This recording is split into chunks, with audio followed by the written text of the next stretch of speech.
And it's 12 noon. 12 o'clock, Farmer Jack savings time. Time to save on broccoli, which is on special today.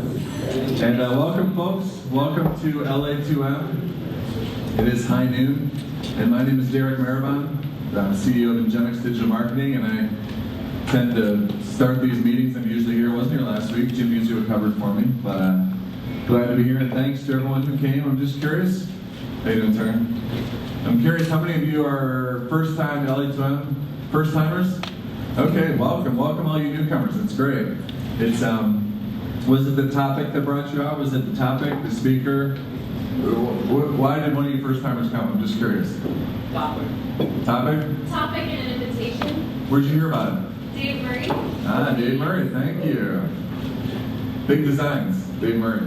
How about you? Why'd you come? Yeah, topic and invitation. Jared invited me. Look at that. Okay, good. Well, thank you. Thank you for spreading the word. That's how we survive. That's how we stay in business. And these are little LA2M cards. You can always hand these to your friends and say, hey, friend, you should come.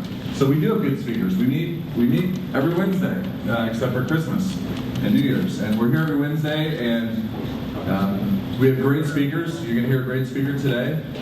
And it's a fun and program. Sorry, I'm a little out of sorts today. But anyway, so this is a 501c3 nonprofit, LA2M. It used to be called Munch Arbor Marketing, but we shortened it to LA2M. We've been doing this for over 6 years, Mary Lynn? Is this our 6th season? 7th season? This is our 7th season, I should know this. This is our 7th season doing this, a weekly programs. This year we just started charging $5 at the door.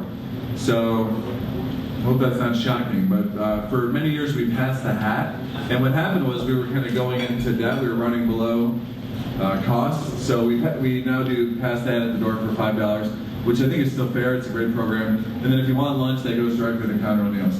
Make sure to ask your server for one of those frequent lunch cards, because a lot of you guys come regularly. You can get punches on those, and then you get a free lunch after your somebody visit. So anyways, the other thing with LA2M, we're a 501c3 nonprofit, so we're an educational group. We have sponsors who support us. We have one of our sponsors here today. You probably see these flyers about the Search Marketing Workshop. Bud, you want to say a few words about that? Hi, I'm here sponsoring the Search Marketing Workshop, November 7th. We sold out last week, and we're now actually about 15 seats over capacity. We're going to have really a great show. We have Mary Penicky, who is the Director of Social Media and Digital Communications for General Motors, is going to be our opening morning keynote. And then we have the Director of Social Media and Interactive Marketing for Pure Michigan, Chad Wiebesick, who's going to be our closing fireside chat. In between, we have 18 other speakers and panelists to help you figure out your digital strategy and how to know whether you're succeeding in digital. All of that, we do have a wait list, so if you're really desirous to go, feel free to go and sign up. We do let people in off the wait list as capacity opens up. All of that now for just $40. Thank you, Bud. And Bud has been a longtime sponsor of LA2M. It'd be great if we could get a few more sponsors for LA2M. So sponsorship is only $250, and it's great for a small company who's looking to get the word out. If you're a sponsor, we send out email newsletters to around 2,000 people. I think it's 2,000 on our mailing list, 4 times a month. So the email newsletter goes out to 2,000 people. Most of you get that newsletter, and if you signed up this morning, if you're new, you will get the newsletter. We get great open rates, we get great click rates, and our sponsors get business. So if you want to help us, again, it's only $250 for the whole month. We do have more of a 6-month or annual sponsorship program, which you can do, but we are looking for a November sponsor. So that's next month. We're coming into the holiday season, November, December sponsors. So if anybody, good marketing investment, $250, I'm pretty sure you get some business out of it. Anybody interested in November? Anybody feeling frisky? Got a small business they want to promote? It's a good investment. So I know you probably do want to do it. You just want to raise your hand. So you come talk to me, talk to Mary Lou. We want to get you signed up for November because Bud locked in December, he did September and October, and we need November. So that's a good month to give thanks and get more business. For $250, it's a good value. So, All right, that's that. We will be tweeting. Emily is live tweeting from the LA2M account, so follow along at LA2M. Feel free to tweet along. This is kind of a marketing group, so we expect you all to use Twitter regularly while you're eating. Hashtag LA2M, at LA2M. We have a Facebook page, and we also have a LinkedIn group, which you can join us there. So please do join us. And click on our emails to make sure to give business to our sponsors. So this morning, actually, Denise Roberts from Broward Mall signed up as an annual sponsor. So that's new. She'll probably be here to talk about that. So that's exciting. So thanks, Denise. Shop at Broward. All right. One more thing before we get started. We have a shirt, a gift, and this is for our speaker. So this is for Don. This is your LA2M t-shirt. Carter's going to take a picture. You want to hold the shirt? Yeah, see, this is his free shirt that he'll treasure. There we go. The free shirt. Thank you very much. You're welcome. Thank you. And the shirt was actually donated from Bank of Ann Arbor, which, as we know, is open on Columbus Day. Did you guys see that? Yeah. That was pretty good publicity for them. They got picked up in national media. So Matthew Altruda, who was an LA2M speaker a few weeks ago, did that in Bank of Ann Arbor, which is a sponsor. We love Bank of Ann Arbor. They're the bank that helps. And they're the bank that gets national exposure for saying that they're not going to close because of the Buckeyes. So I think that's pretty funny. So kudos to Bank of Ann Arbor, Matthew Altruda, and go blue, I guess. I'm a Spartan, so we should start talking about the game in a couple weeks, but we can hold off till next week to really razz any of you Wolverines. But all right. So anyways, we have a speaker. The speaker's going to talk for approximately 30 minutes. There may be some time for questions. And then at 12:45, we'll get to do introductions. So you'll get to introduce yourself, talk about your business briefly. And then we always finish by 1 o'clock, and you're out of here. You can go out and do whatever you want. Go to Broward Mall, go sign up for Bud's Workshop, and go do whatever you do. But so we have Don Phillips. Don is from Leo Burnett, and he's going to be talking about the top 10 tips to improve your digital analytics practice. And I just met Don, but obviously Don pulls a big crowd. Way to go, Don. Thank you. So let's give Don Phillips a big round of applause and welcome him. I'm just going to switch over to your talk, Don. Just take 1 second. Sure. PowerPoint. Can everyone hear me? The mic? Is it okay in the back? Okay, thank you.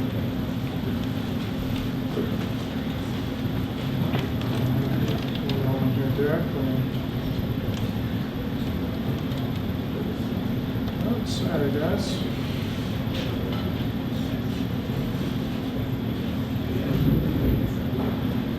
There we go. So, everyone, hi. Thank you for having me today. I've learned by example over the years that there are 3 things that really contribute a lot to success in anything you're trying to do. The mic's not on? Yeah. Push that knob. Push the button a little bit over. Let's try this again. Now. What? All the way to the middle.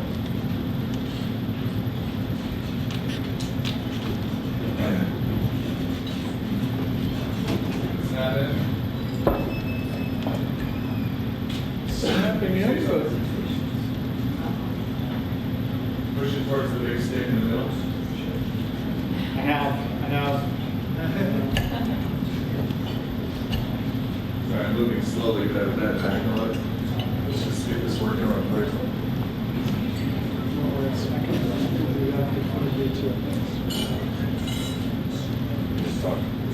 Hello, hello? Check. Let's go a little higher.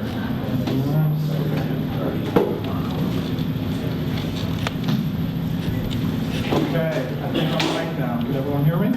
Yeah. Okay. All right, so we'll get started again. So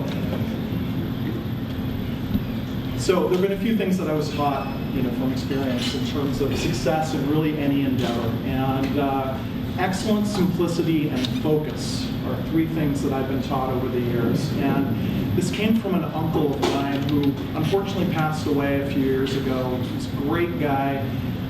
In fact, those 3 words came up a lot in his eulogy. I don't mean to bring the room down, but it was a tribute to the way he lived his life, and it really helps in business. This was a guy who was the president of his bank before he was 40. He raised 4 very successful kids, had a happy marriage. This is a guy who lived these 3 things: excellence, simplicity, and focus. So as I thought about the 10 tips for today that I wanted to share with everyone, I thought about those 3 things. And it's been an inspiration for me, in this family emotional connection I have, but I think it applies to a lot of things today. So I'm going to use those things today. So with that in mind, what I'm going to cover today, I'm really sincerely hoping that this is going to help your business. We're going to focus on these tips, and I hope you can apply them for yourself. Okay? So let's first talk about what really is a digital analytics practice. What are we trying to do from an analytics perspective? And I think it boils down to a couple really simple things. What we really want to do is make recommendations that help drive the business. We're there to offer recommendations, to help organizations make decisions. When you boil it all down, I think it's as simple as that. So, of course, there's data, there's mathematical analysis. We have all these things that are part of analytics. And you may even find some interesting things out in terms of insights. You may learn some things that are fascinating. I'll give you an example. I was recently working on some research with, of all things, auto body shops, right? And we found out in research and their online usage and behavior that if they get stuck and they're trying to fix a car or in any way, we asked them, what do you do when you run into problems like this? And a lot of them said, I go on YouTube and I find do-it-yourself videos, right? I'm not sure if that's a comfort to you or if that's a good thing. I'm not sure it is for me. But it's just, that's an interesting insight, right? They're using tools as they see them to run their businesses. But with me finding this insight through research, unless I do something with it, unless I take some action with it, it doesn't do the business any good, right? It's one thing to do the analysis and find these things. You have to take action with it. So that's really the first thing today, to embrace that purpose, okay? Brings us to the business. It is super, super important for analysts to understand business. It sounds like a small thing, but you really do need to understand, how does the business make money? What are the customers like? What do customers need? The things that a CEO, a C-suite person would need to know about the business at a high level, an analytics team really needs to know that. Too often, it's really easy to get siloed into all the data that's available. And think about it. I mean, there's more data available than there ever has been, right, for analytics. And you really need to, it's understandable, but you just can't get stuck in that, in that kind of thing. So I'll give you an example. I was recently working on a site analysis where we had 3 key audiences that we thought for a site. We had a small business audience, a large business audience, and a municipal kind of government office, or audience, right? We found that there was almost no small business activity happening on the site. Okay, that's an interesting insight, but what do you do with that? By understanding the business, understanding where small business plays with this client's role, then you can make a good decision as an analyst. You can bring some recommendations that are really going to help drive your organization forward. Okay? So what you also serve as, in addition to being a person who can help make good business decisions, analysts are really advocates for performance at the end of the day, right? So that brings us to number 3. Measurement plans. This is super, super important, having this discipline to create measurement plans. And if for no other reason, there are a lot of reasons to do them, if for no other reason, you really have to define at the end of the day, what is success and how are we going to get there? What is it? You have to define that up front. It really is critically important to do that. So when we look at measurement plans, there are really 4 things that you need to consider and include in plans like that. So the first is, we talked about the business.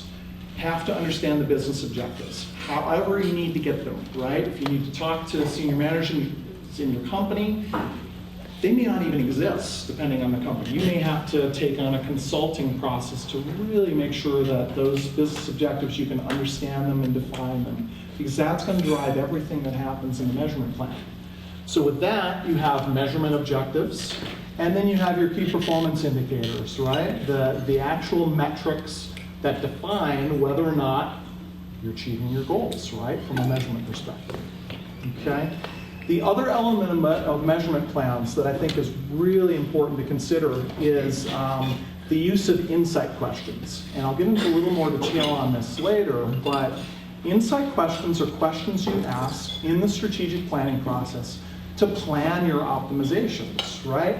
It's the first step is really to understand what success is going to be, but it really is a planning process to get at how you're going to improve performance over time. So we'll talk about that a little later as well.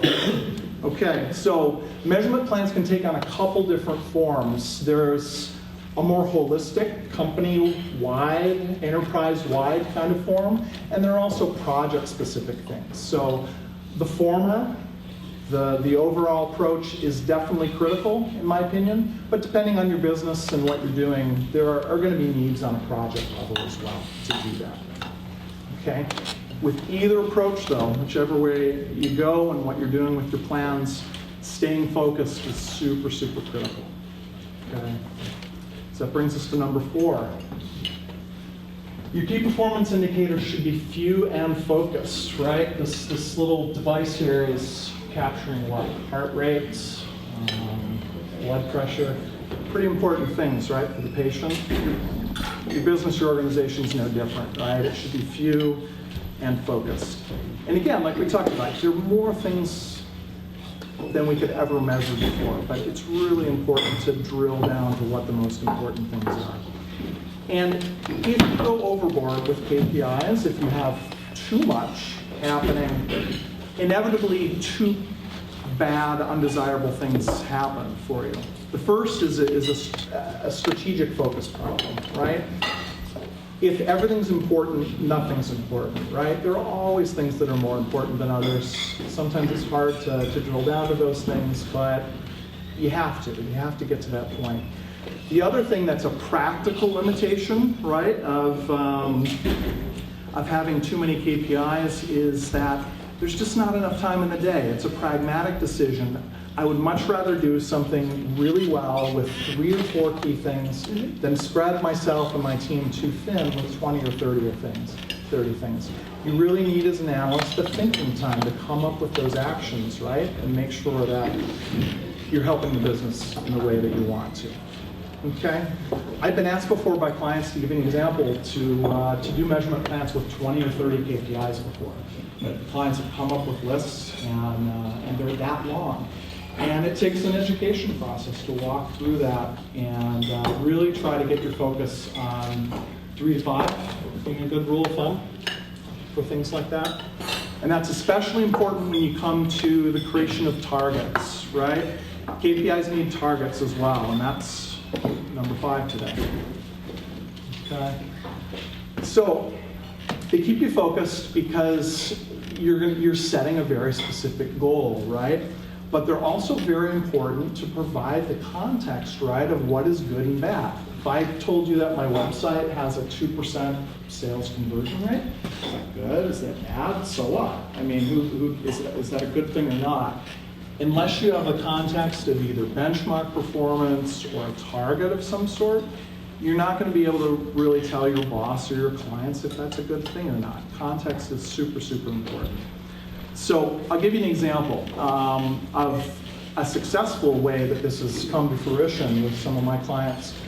And this took many years, by the way, to do, and I'm proud that this has happened, but I have some clients who've started to put their KPIs from our measurement plans into their own performance reviews. So when they sit down with their own bosses, talk about raises, and they talk about bonuses, and they talk about things related to their own performance, we've been able to get that integrated into their performance reviews as well, out of their choice, mind you. And it just emphasizes, if you can get to that point, it really gets everyone on board, to focus on these things and the targets that you're trying to achieve. Okay? So let's move to number 6 then. 6 gets us into the insight questions that I talked about a little bit earlier. Okay, so we don't want to fire before we aim, right? and that's the big part of any kind of planning exercise, right? So the discipline of asking insight questions up front is critical, because what it allows you to do is figure out how you can improve performance before you have performance, right? Before you even start your initiatives. So let me give you an example. A lot of it comes down to segmentation, right? If I know what referral sources are strong, from a conversion perspective, if I know what marketing efforts are cost effective and efficient for me, if I can drill down and break down those things into meaningful segmentations, I can do a lot better job of understanding performance and making it better over time. So a lot of insight question strategy work has to do with asking those important questions up front. And then what it allows you to do from a practical matter is, when you do measurement requirements, when you set things up to make sure you can track things, you better make sure you can answer those questions. You're going to actually have the tracking in place to answer those questions. You don't want to work with a boss or a client later and say, oh man, I wish we could answer that question, but we can't. We're not even tracking it, right? You want to do your best up front to make sure that you got those things covered. It'll never be perfect, right? There'll always be things you're going to need to learn later and track later, but you want to do your best up front to make sure that works as best as it can. The other piece that's really important to keep in mind is the next one to talk about. Don't forget about the voice of the customer, right? In terms of anything digital that's going on. Most tools, site analytics tools, are really, really great. Google, Adobe, pick whichever one you want. They're great at what, where, when, how questions. They're really great at things like that, right? They answer those questions very, very well. They don't always answer why questions, right? And why questions are really critical for getting greater insights to what you're doing. If you don't have any inkling of what someone was thinking when they did something or didn't do something in a digital experience, you're going to be less well off for sure. So gives you some context to what people are thinking, right? So adding that into anything you're doing is super, super helpful, and it's fairly easy. There are simple survey tools. There are great companies out there. We've got a great local one called 4C. I don't know if anyone's here from 4C. They didn't pay me to say anything today, but they're a good group to work with.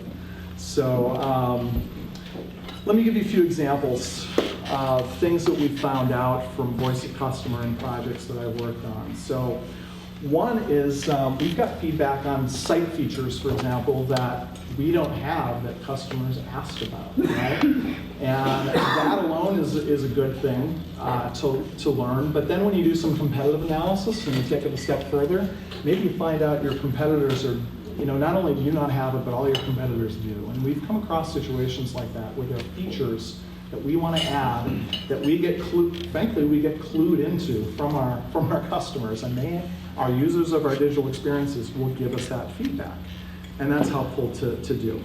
Site errors sometimes, I hate to say it, but that's sometimes, to be frank, where we find out about site errors. There are other ways, of course, to get that information, but sometimes our users tell us that. A little embarrassing sometimes, but it is a helpful thing. If a form doesn't work, if a page isn't loading properly.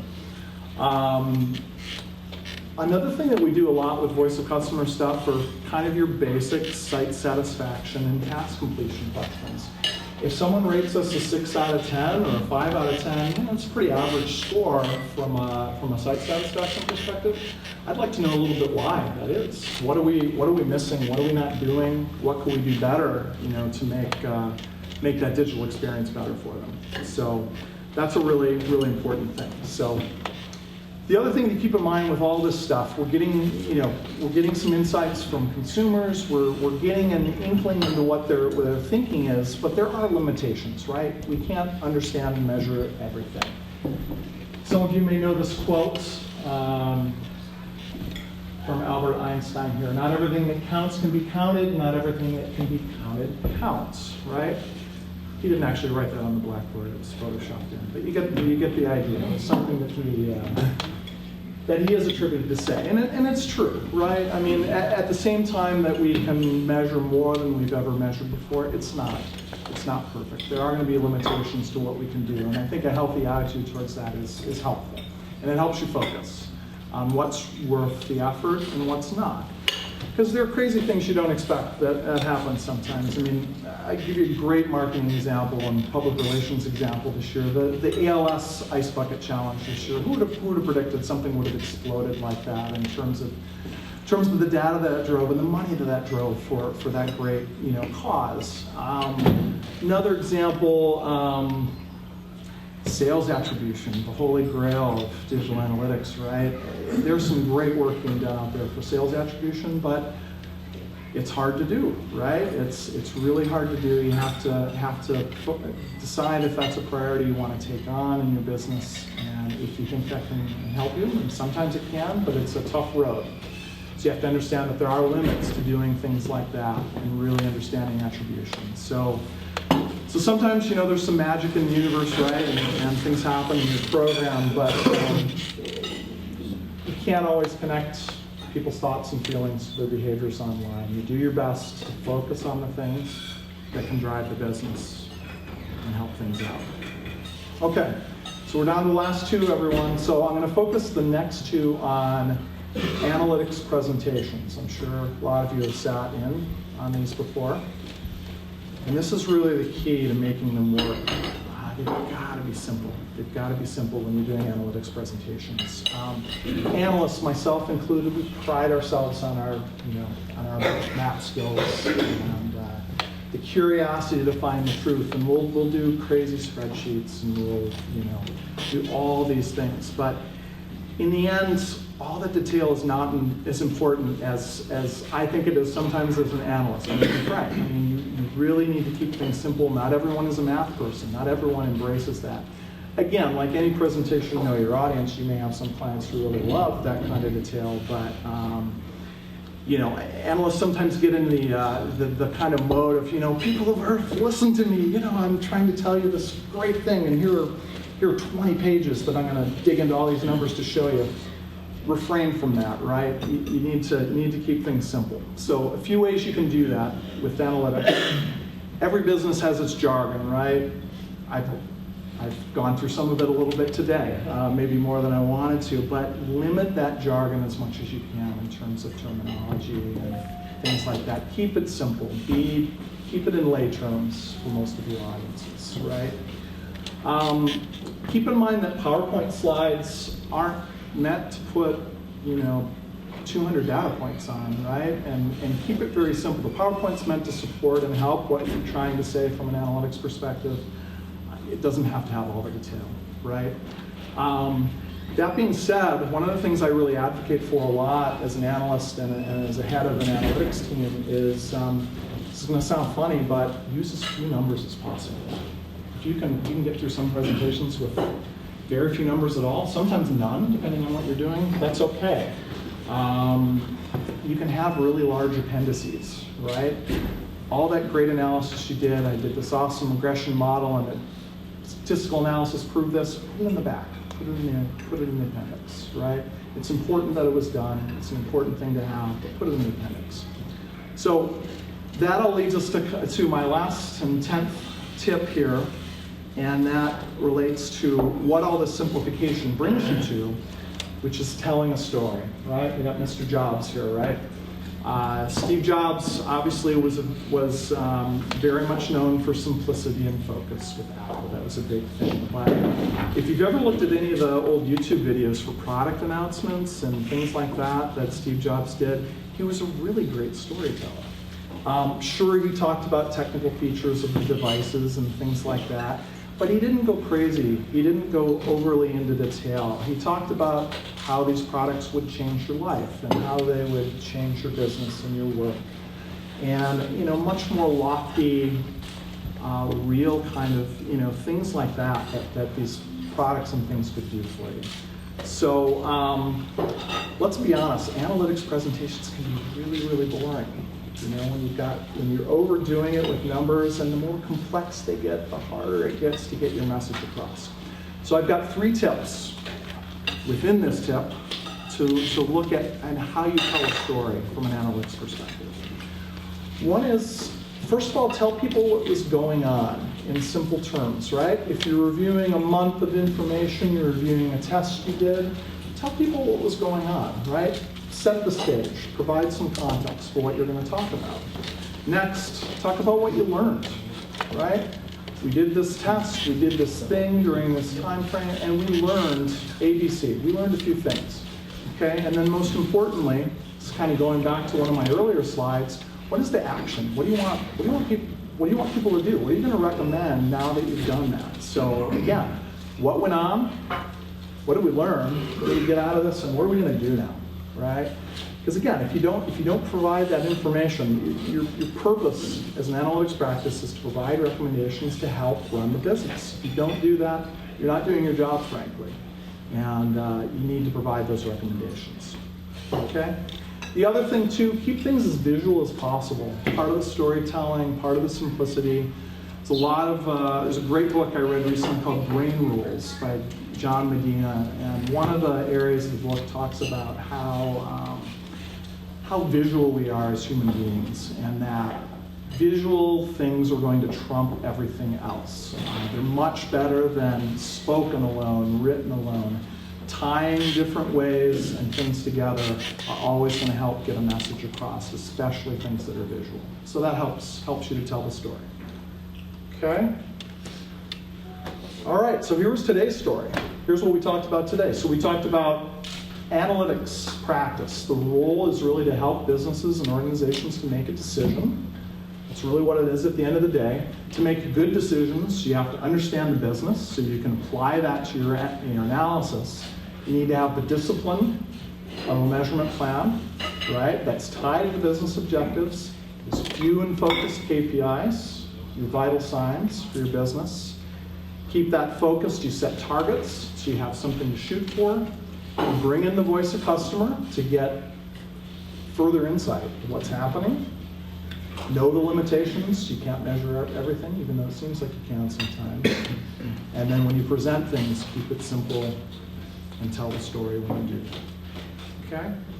So I'm going to give you a few takeaways, things that I challenge you all to try this week. So take a look at your own measurement plans and things that you've seen in your organization, and just try to find one thing that maybe you garnered out of today that could be helpful to improve what you're doing. Just pick one thing.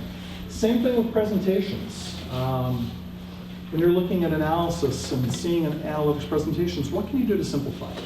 It doesn't even have to be an analytics presentation. It can be any presentation. What can you do to simplify it to get that message across to your audience? And then, if anyone is interested, I have my email address here. This presentation will be online later. But if anyone's interested in a sample of a measurement plan and the components that would be in it, and a sample that you think you might be applied to some of the work that you're doing, email me and let me know, and I'd be happy to send something out and answer any questions you have as well. Happy to do that. So that's what I got today. Thank you, everyone.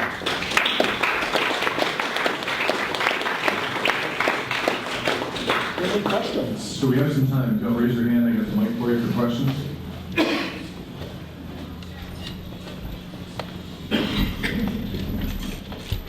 That was a great presentation. I particularly like the part about the people who have 20 to 30 KPIs and you want to chop them down to, 3 to 5. Getting all of this to work takes a fair amount of instrumentation, right? And so I was sort of wondering, what is the typical size of organization you work with, and how sophisticated are they to begin with? My main client, I'm working with large clients generally, so that adds even more complication to your point. General Motors is one of my main clients, to give you an example.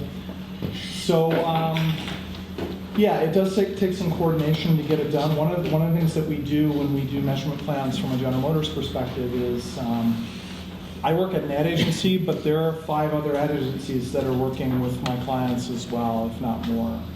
One of the things we do to get at that complexity and all those moving parts is we meet as an agency, cross-agency analytics team, and we do cross-agency measurement plans. That's the way we make that work. We have separate meetings separate from the time we have with our clients. We even have integration strategies for how we present.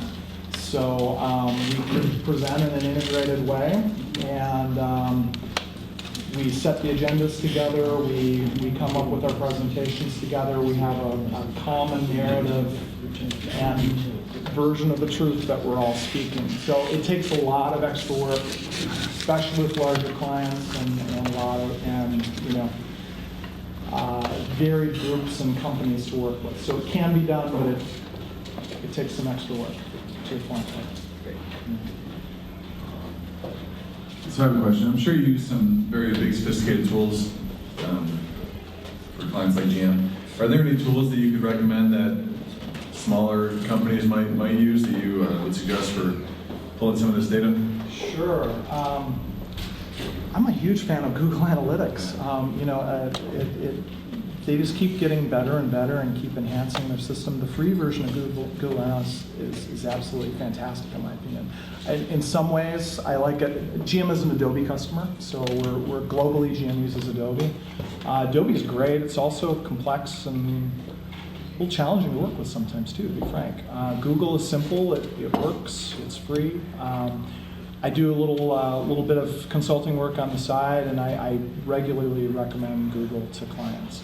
On the voice to customer side, I've had really good luck with iPerceptions out of Montreal, Canada. They're great. They have some free options and some pretty low cost options for tools for surveys and things like that. Really good, simple, easy to use stuff that helps you really focus on good things you can bring to your clients and bosses and so forth. So those are two that come to mind right away that are free or cheap and are super helpful. So. Please.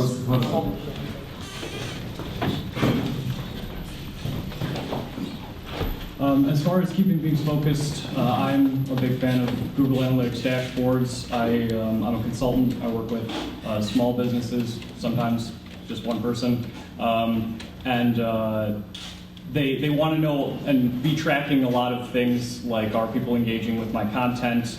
Are we attracting more traffic? And then there's sub questions within there like, if we're attracting more traffic, where is it coming from? What are they going to? Sure. And so I kind of like to create a dashboard with a couple of metrics to sort of dig into those questions individually. For me, it's not bad as someone who's very familiar with it, but it becomes difficult to communicate all this stuff, and particularly to set in place a sort of system where they can do this on their own after I've gone. And so I was just wondering if you had any advice about using dashboards and particularly for tracking things like that. Sure. A couple things that I found have been helpful with that. With dashboard creation, often what I'll do with dashboards, I'll create a user's guide to go with it that explains kind of graphically, section by section, what each data view is, what it's trying to communicate, what it's trying to do, and give your customer, a good step-by-step of what's there.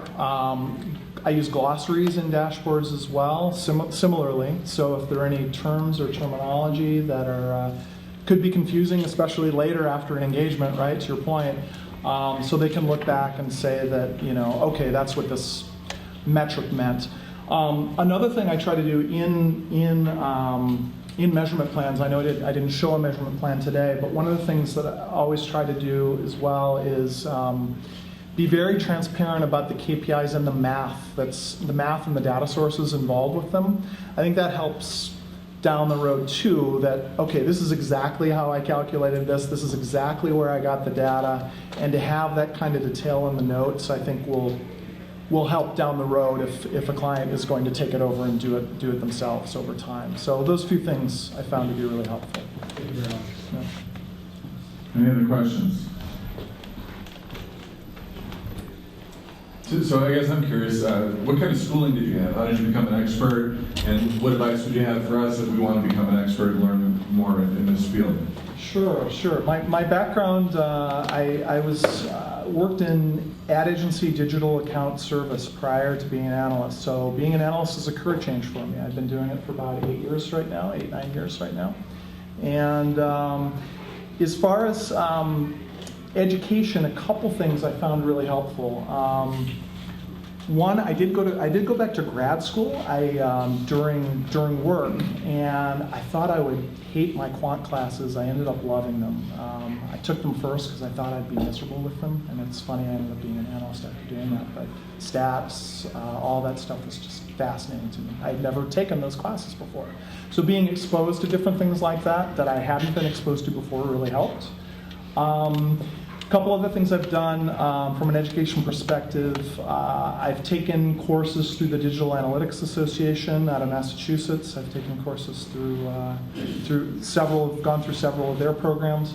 I also have a certificate from the University of British Columbia in Vancouver, the professional certificate that they offer through the university there. That was an online 4-course online program for digital analytics. I found that to be super, super helpful. And when you're working, it's great because you can do it at night. Right?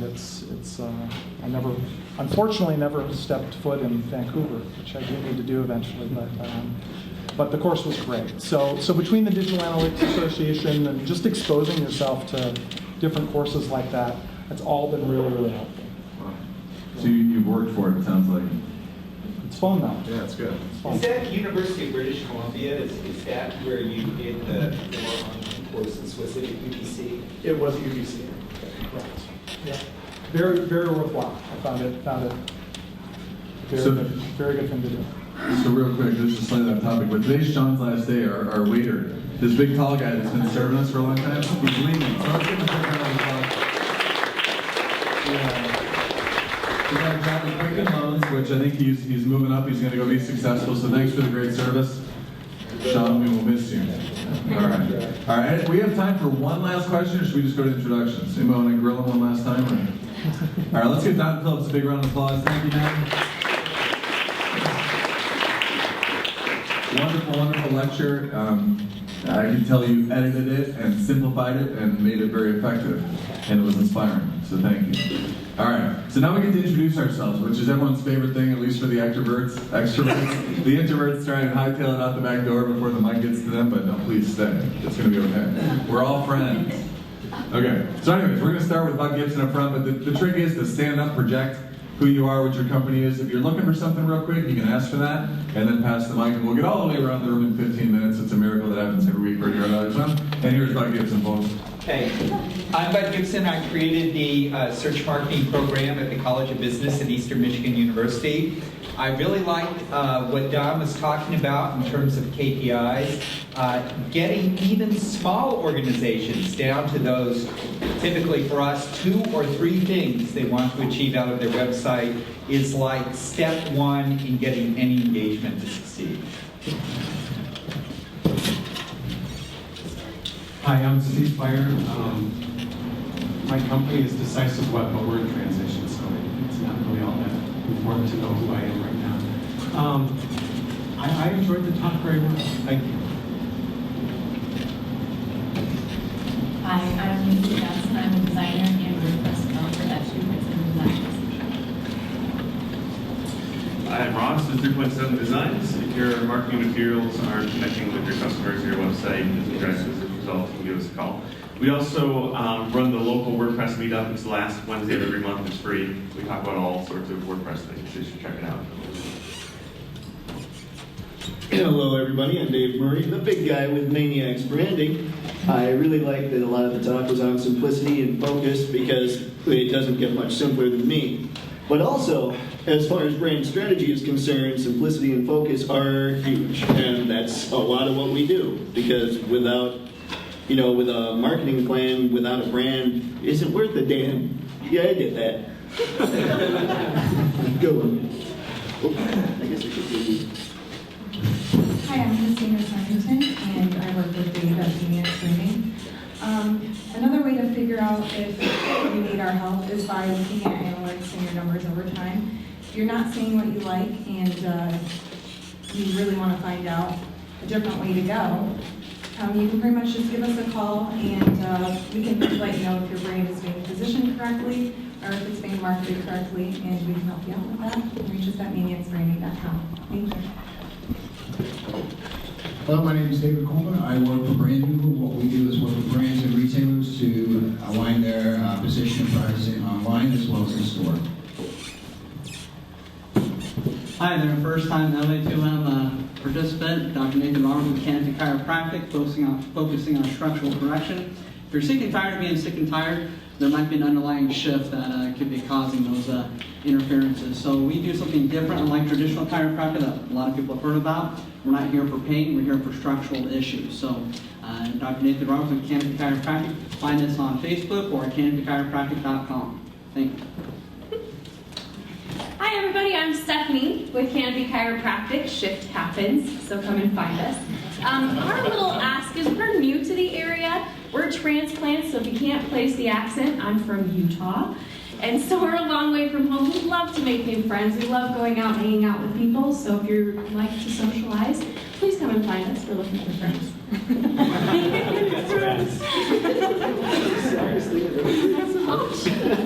I'm Jeff with Steve's Custom Signs. I don't have a cool catchphrase, but we do promotional products and we do embroidered clothing and screen printed stuff.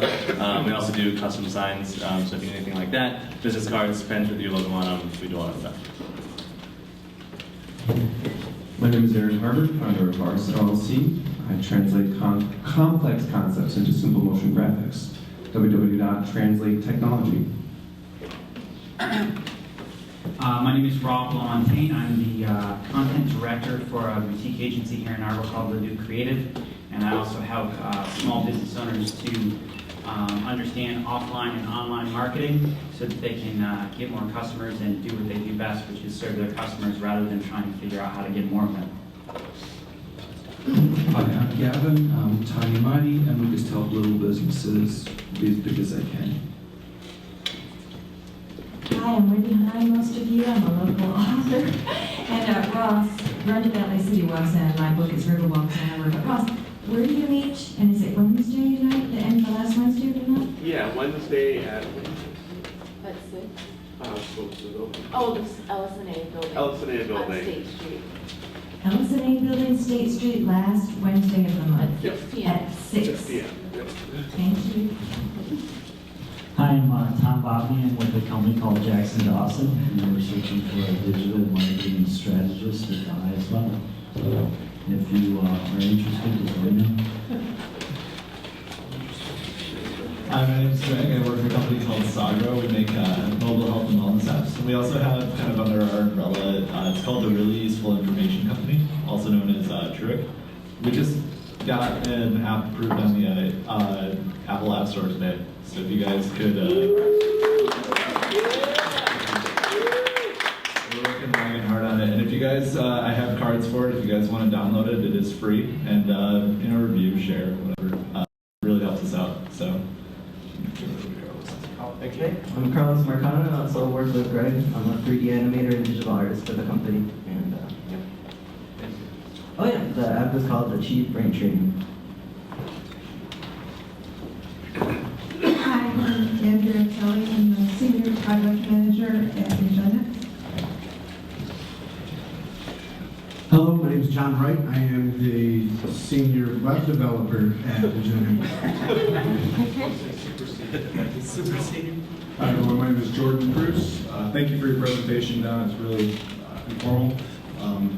And I'm an intern at Ingenix Digital Marketing as well. I'm a business student at Eastern Michigan University.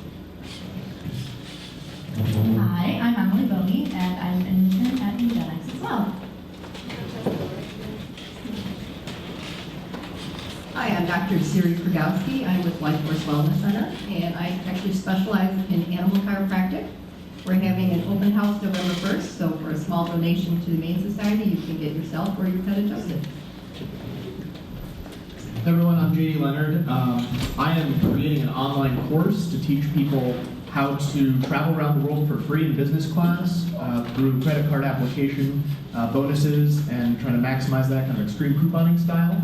So if that sounds interesting to you, come on over. I'll give you a card, or I can take your email address and stick you on the launch announcement list.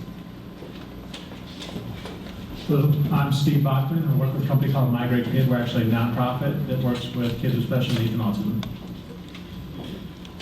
Hi, my name is Conroy. I'm a digital marketing consultant. I do pay-per-click, social media, copywriting.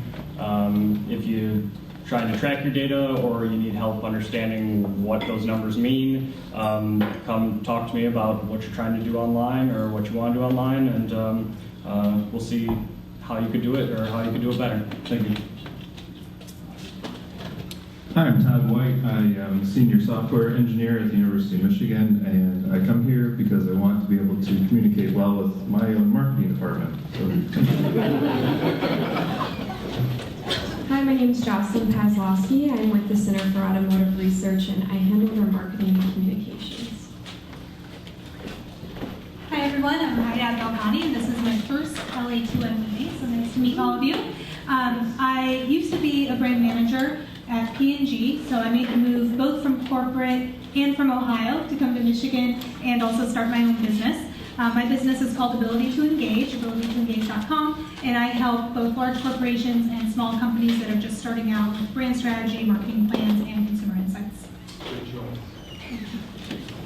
Hi, I'm Marjorie Knopp. I'm with an organization called Live 57. We specialize in helping organizations put customer and product discovery practices in place so that they can affect their KPIs efficiently. Hi, my name is Will Mays, and I work with a local insurance broker, and I'm just gathering information on the local tech industry, and it's been a very interesting meeting. Thank you very much. Hi, I'm Eric Shapiro. I run a small software development company called Rayle Corporation. We specialize in formerly Macintosh, now mostly iPhone software. And we're just trying to decide whether to develop software for ourselves as opposed to clients. And I'm curious how much it costs to get customers and what's the best way of getting customers to download our software. I'm Roger Rayle. I'm a venture catalyst, so I help people and ideas get together and help make the ideas work. If you're interested in tech, A2 New Tech is next Tuesday, so you should be there at the South Hall, a2newtech.org. And if you're going to Bud's Search Marketing Workshop, November 7th, that's earlier in the day. At night is Ignite Ann Arbor number 9, which is 20 slides automatically advancing every 15 seconds, 16 5-minute talks on everything. So we've already selected the speakers. It's too late to apply for this year, but definitely come and enjoy. Hi everybody, my name is Courtney Peters. I'm the Marketing Director for University Office Technologies. We're located right here in Ann Arbor. We are an office equipment sales, service, and repair company. So fax machines, copiers, printers, and we have those really awesome 70-inch office boards that are all touchscreen for digital marketing and presentations. So if you need any help with any of that, give me a call. My name is Bruce, and I'm a designer for Arbor Scientific. Hi, I'm Mary Lou with LA2M. As Derek said, if you're at all interested in a sponsorship with us, please come and see me about that.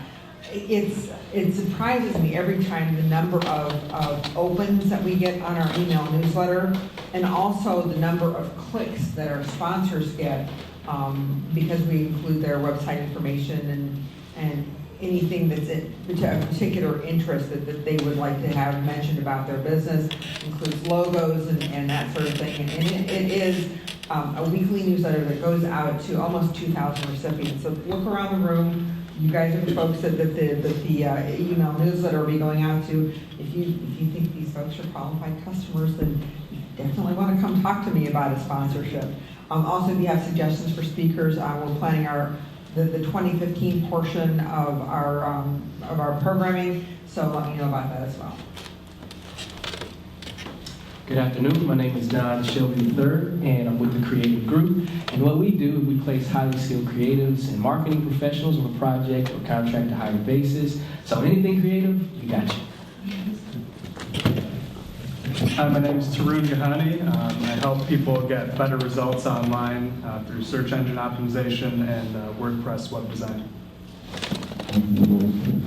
Last but not least, my name is Kevin Clark. I work alongside Don Shelby at Robert Half Technology.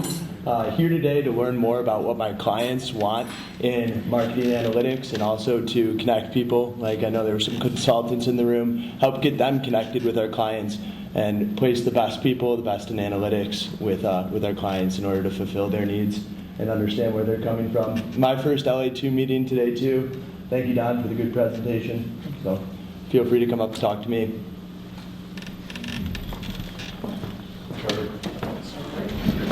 I'm Carter Sherline, Rock Print Studios. I'm a commercial editorial and portrait photographer, sometimes videographer, and as of recent, a drone pilot. Is anybody with that? Yeah. And pictures I shoot these meetings come up on the group's Facebook page. All right. My name is Derek Marabon, and we made it through. It's 11:56. My company is Ingenix Digital Marketing. We help companies generate leads and improve, traffic and basically online sales. So this talk was very interesting to me because it's amazing how what should be simple can become very complex, and it kind of confuses clients. Don did a great job explaining all that. So a couple of points of business. Next week, we have another brilliant speaker. Megan McCann of Search Ad Marketing is giving a talk called You Paid for That. It's about web design and what you can expect to get, what you should be getting in your web design. So that's exciting. Ross from 3.7 Designs actually just designed a new LA2M website, which is coming soon. It is beautiful, and you will be blown away. You will be amazed. So we'll do an official announcement and party for all that. We also are planning the LA2M holiday party, right, which is going to be December 17th? That's correct. So Wednesday, December 17th is the holiday party, which is always fun, so put that in your calendar. It's the kind of holiday party where everyone's invited, you know what I mean? You don't have to worry about on the guest list because you're invited. Done. We hope you can come from Troy, Leo Burnett, but it's a fun party. We have great food. Connor's does a huge spread, and it's a really, really fun party. So that's December 17th. And I think that's it. So let's give one last round of applause for our speaker today. Thank you. I wish you all luck. Go out and help others, make some money, and have fun. And we'll see you next week at LA2M. Thank you. Next week. Good stuff.